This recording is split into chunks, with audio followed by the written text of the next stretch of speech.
हमें धांधली करके इक़्तिदार में आने की जरूरत नहीं। शर्जील मेमन। कराची में प्रेस कॉन्फ्रेंस करते हुए शर्जील मेमन का कहना था कि चंद लोगों की जानिब से मायूसी की बातें की गई, पाकिस्तान और इदारों के खिलाफ साजिशें की गई, लेकिन पीपल्स पार्टी ने तमाम लोगों को उम्मीद की किरण दिखाई है।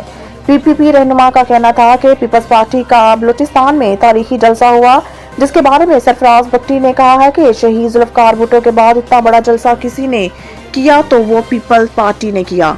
अल्हम्दुलिल्लाह chairman people's party Bilawal Bhutto अपने दौरे जारी रखेंगे।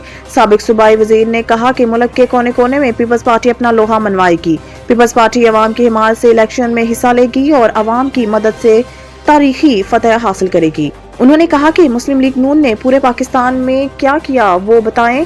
नून लीग सिर्फ लाहौर की मिसाल दे रही है। नून लीग ने सिर्फ लाहौर को पूरा पाकिस्तान समझा है। पीपी की जब हुकूमत आई तो पूरे पाकिस्तान के लिए काम किए। पीटीआई के इंट्रा पार्टी इलेक्शन फ्रॉड सिर्फ कागजी कार्रवाई होती है। परवेज खटक का कहना था कि साबिक चेयरमैन पीटीआई मुल्क में इलेक्शन नहीं सदारती निजाम चाहते हैं। पीटीआई के इंट्रा पार्टी इलेक्शन पर रद्द अमल देते हुए परवेज खटक का कहना था कि पार्टी में जमहूरियत होनी चाहिए, फ्रॉड इलेक्शन नहीं होने चाहिए। पहले भी पार्टी में 4-5 इलेक्शन जाली थे, सिर्फ कागजी कार्रवाई हुई थी। सरबराह पीटीआई पी का कहना था कि हम जब हलफ उठाते हैं तो अहद करते हैं कोई राज़फाश नहीं करना। साइफर लहराकर साबिक चेयरमैन ने गद्दारी और आइन की खिलाफ वर्जी की। साबिक चेयरमैन पीटीआई पर साइफर केस में दहशतगर्दी का मुकदमा दर्ज करना चाहिए। परवेज खटक का कहना था कि जब इमरान खान की हुकूमत खत्म हुई तो हमारे पास अक्सरियत नहीं थी। इमरान खान ने सोचा कि मुल्क को नहीं चलने दूंगा। साबिक चेयरमैन पीटीआई का ख्याल था कि मुल्क में इंतशार फैलाऊंगा। आर्मी तंसीबात पर हमलों के लिए अलग टीम बनाई गई थी। ये शख्स 1.5 साल तक इंतशार फैलाता रहा, जिससे मुल्क की मईशत पर बुरा असर हुआ।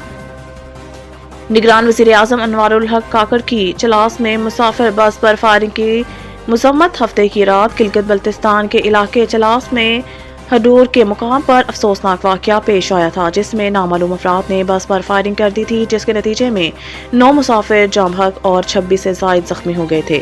चलास में बस पर फायरिंग 9 अफराद जाँ बहक, 26 से ज़ायद जख्मी। निगरान वज़ीर आज़म अनवारुल हक काकड़ की जानिब से वाक़े की मज़म्मत करते हुए शहीद होने वाले और जख्मी अफराद के अहले खाना के लिए सब्र की दुआ की गई है। अपने बयान में अनवारुल हक काकड़ का कहना था कि मासूम निहत्ते शहरियों को निशाना बनाना दहशत गर्दों की बुज़दिली का सबूत है। अनवारुल हक काकड़ का कहना था कि गिलगित बल्तिस्तान के अमन को सबूताज करने की मसमूम कोशिश कामयाब नहीं होने देंगे और दहशत गर्दी के मुकम्मल खात्मे तक जंग जारी रहेगी। गजा में जंगबंदी के बाद इसराइली मुजालिम जारी। 2 रोज में 300 से ज़ायद फ़लस्तीनी शहीद। गजा में एक हफ्ते के बाद आज जंगबंदी के बाद इसराइली फौज ने अपने इंसानी सोच मुसालिम पे शुरू कर दिए। जबालिया कैंप और खान यूनिस में 2 रिहायशी इमारतों पर इसराइली तैयारों की बमबारी से 250, जबकि दीगर वाक़यात में 50 से ज़ायद फ़लस्तीनी शहीद हुए।